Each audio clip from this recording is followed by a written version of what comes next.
Hi, in this video we'll see how we can plot a histogram.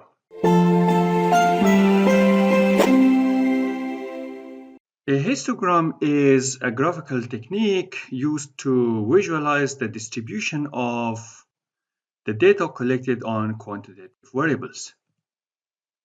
In order to plot the histogram, first we need to create the frequency distribution table of the variable under the study.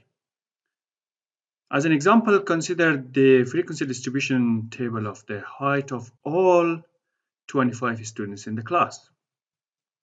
We have created a frequency distribution table as follows. We have 3 people with the height between 160 and 165, 4 between 165 and 170, and so on and so forth. In the last column, we have the relative frequency of each class. In order to sketch the histogram of this frequency distribution table of the height, we consider two lines, a vertical line and a horizontal line.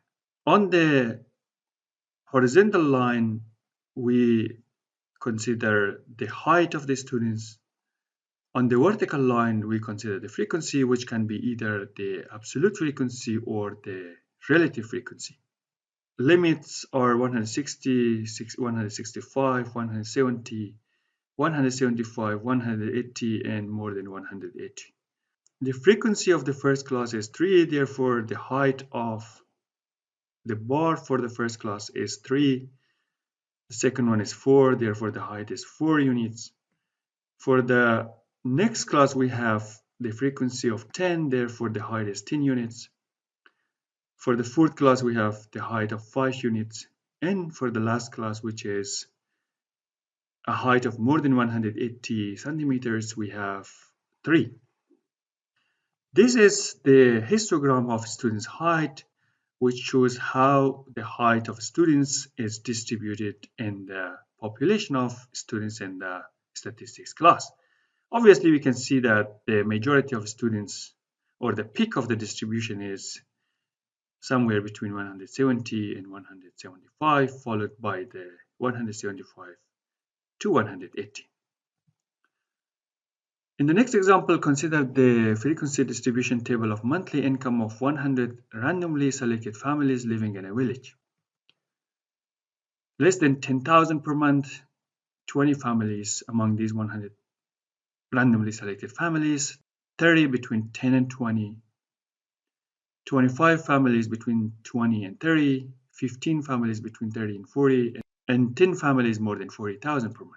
Again, the percentage of the families in each group is given in the column of the relative frequency.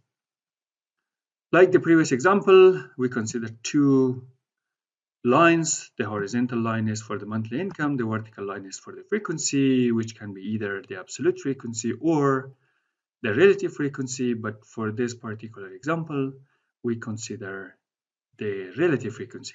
We have the limit of the classes from 10 to 20, 20 to 30, 30 to 40, and above 40. The relative frequency of the first class is 0.20 or 20%, therefore the height is 0.2. The second one is 0.3, which is 30%. The next class is 0.25, which is 25%. The next class is 15, which is 15%. The last class is 0.1, which is 10%. This is the histogram of the household's monthly income in that village, of course, of those 100 randomly selected families. Here we can see that majority of the families are having income 30,000 or less.